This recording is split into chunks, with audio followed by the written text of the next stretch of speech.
Hello everyone, my name is Karan Mashru. Welcome to this video. And in this video, we are going to look at how we can find GCD of two numbers A and B in big of minimum of A, B time. Okay.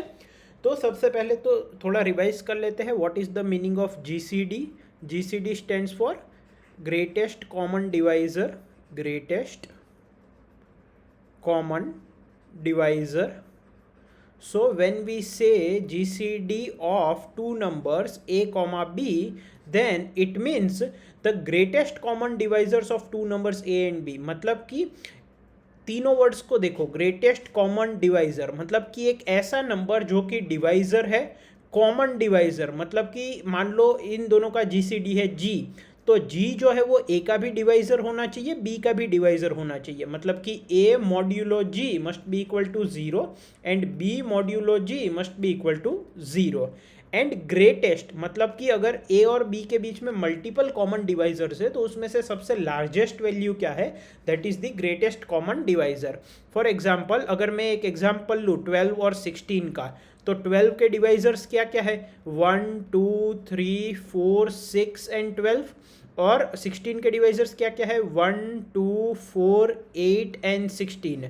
अब इन दोनों में common क्या है, इन दोनों में common divisors है 1 2 4, right? 1 is there in both, 2 is there in both, 4 is there in both, 8 is not there and 16 is not there. So these are the common divisors in 12 and 16. इसमें से greatest value क्या है, 4. So GCD of 12, 16 is nothing but 4. So we are given in the input two integers a and b and we need to return the GCD or we need to print the GCD of a, b. That is the question. ठीक है.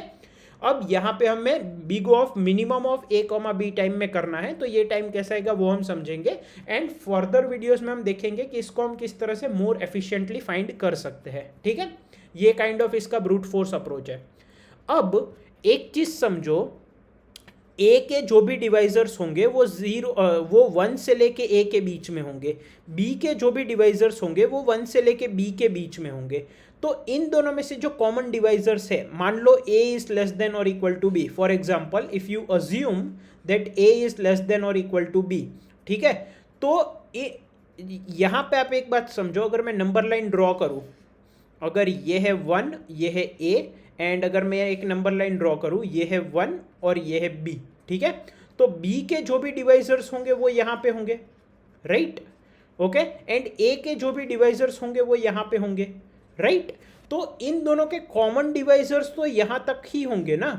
इन दोनों के common divisors ए को cross नहीं कर सकते अगर A less than equal to B है, और बी को क्रॉस नहीं करेंगे अगर B less than equal to A है.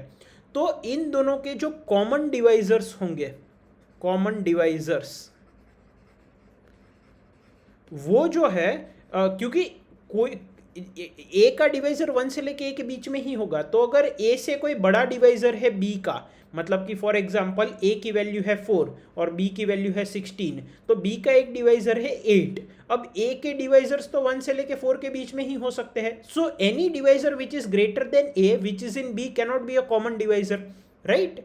सो कॉमन डिवाइजर्स जो होंगे ए और बी के, चाहे ए स्मॉलर हो या बी स्मॉलर हो, in general we can write कि वो 1 से लेके मिनिमम ऑफ ए, बी के बीच में होंगे. यस और no. So what we can do is we can run a loop from minimum of a, b to 1, and as soon as we find a value which is dividing a as well as b, तो वो greatest common divisor हो जाएगा. For example अगर 12 की मैं बात करूँ तो 12 के डिवाइजर्स है 1 2 3 4 6 एंड 12, एंड 16 की बात करूँ तो 16 के डिवाइजर्स है 1 2 4 8 एंड 16, ठीक है.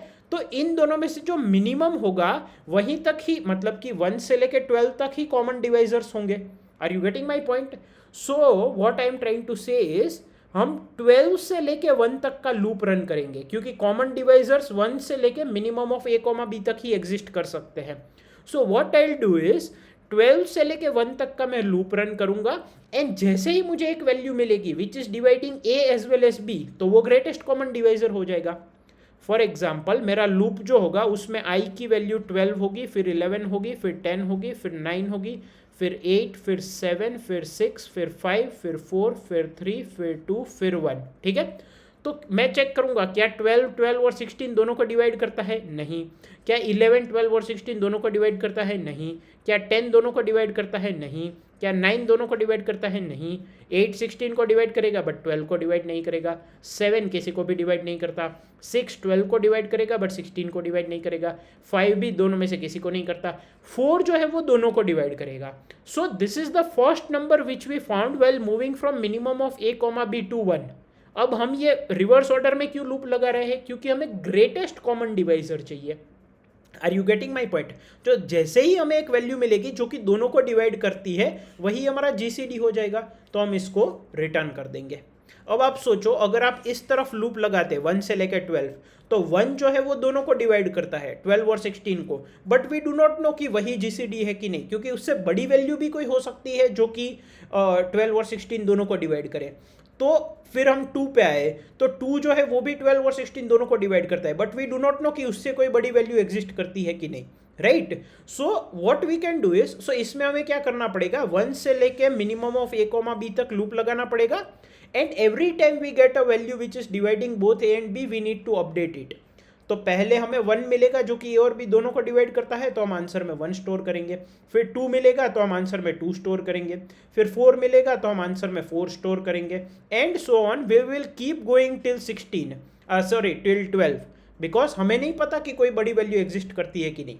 लेकिन अगर हमें सारे डिवाइजर्स नहीं फाइंड करने, हमें सिर्फ ग्रेटेस्ट कॉमन डिवाइजर फाइंड करना है, तो हम बड़ी वैल्यू से लेके छोटी वैल्यू की तरफ लूप लगाते हैं, 12 से लेके 1 तक लूप लगाते हैं, और जैसे ही कोई ऐसी वैल्यू मिलेगी जो कि दोनों को डिवाइड करती है तो वही ग्रेटेस्ट कॉमन डिवाइजर होगा, क्योंकि उससे बड़ी अगर कोई वैल्यू होती तो वो हमें पहले ही मिल जाती, यहाँ पे वहाँ पे हमें मिली नहीं, इसका मतलब यही ग्रेटेस्ट कॉमन डिवाइजर है। Are you getting my point? So what we will do is, I will say for I equals to minimum of a comma b, I is greater than or equal to 1, I minus minus, okay, and if a modulo I is 0 and b modulo I is also 0, अगर ये दोनों true है then I can directly say my answer equals to I and I can immediately break, क्योंकि जैसे ही हमें 4 मिला कि 4 जो है वो 12 और 16 दोनों को डिवाइड करता है, तो इसको हमने आंसर में स्टोर कर लिया एंड हम ब्रेक कर जाएंगे, क्योंकि इससे छोटी वैल्यूज अगर दोनों को डिवाइड भी कर रही होगी तो भी जीसीडी तो वही वैल्यू होगी जो सबसे पहले एनकाउंटर होगी, तो आगे जाने का मतलब नहीं है। Are you getting my point? But जब आप 1 से लेके मिनिमम ऑफ a, b तक लूप लगाते हो तब आपको पूरा लूप रन करना पड़ेगा, ठीक है। एक काम करते हैं, दोनों इंप्लीमेंटेशन कर लेते हैं, दोनों का आइडिया आ जाएगा, ठीक है। सो let me make a new file here, that is gcd.cpp, and I will say include iostream and using namespace std int main. So I will say int I G A B. So सबसे पहले मैं input में a और b लूंगा user से, ठीक है।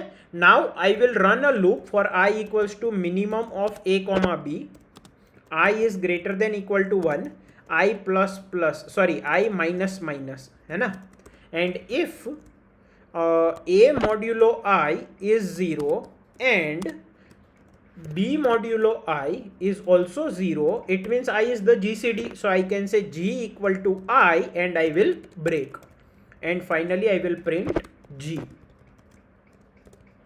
okay. So इसको सेव करते हैं एंड रन करते हैं, clang plus plus minus gcd.cpp minus o gcd.out, ठीक है। कंपाइल हो गया, आप इसको रन करते हैं ./gcd.out, ठीक है। तो अब इसमें 2 वैल्यू देनी है। So for example if I give let's say 20 and let's say 36, तो इन दोनों का जीसीडी है 4। वापस मैं इसको रन करता हूँ, let's say if I give 18 and if I give 36, तो 18 इज द जीसीडी, क्योंकि वो 18 से लूप स्टार्ट करेगा 1 तक जाएगा, जैसे ही 18 मिलेगा कि ये दोनों को डिवाइड करता है उसको जी में स्टोर करके ब्रेक कर देगा, ठीक है। तो एक तरीका तो ये हो गया। दूसरा तरीका क्या होगा? दूसरा तरीका है कि आप 1 से लेके मिनिमम ऑफ a, b तक जाओ, okay. So let me store here m, I will store it in m is equal to minimum of a, b, ठीक है. So another way could be for i equals to 1, I is less than or equal to m, I plus plus, if a modulo I is 0 and b modulo I is also 0, then you say GCD is I, but you cannot break, क्योंकि आप 1 से लेके minimum of a, b तक जा रहे हो, right. So for example अगर 12 और 16 में आप 1 से स्टार्ट करो तो 1 12 और 16 दोनों को डिवाइड करता है, but there might be a larger value which is also dividing a, b both. So you cannot stop. आपको जैसे जैसे वैल्यू मिलेगी आपको आंसर को अपडेट करना पड़ेगा. So you will not stop, you will complete the loop. तो finally जो लार्जेस्ट वैल्यू होगी जो कि दोनों को डिवाइड करेगी वो g में स्टोर हो जाएगी. फॉर एग्जाम्पल यहाँ पे पहले 1 स्टोर हो जाएगा 12 और 16 के केस में जीसीडी में, फिर 2 स्टोर हो जाएगा, फिर 4 स्टोर हो जाएगा, और 4 के बाद कोई ऐसी वैल्यू मिलेगी नहीं तो 4 ही जी में स्टोर होगा. ठीक है.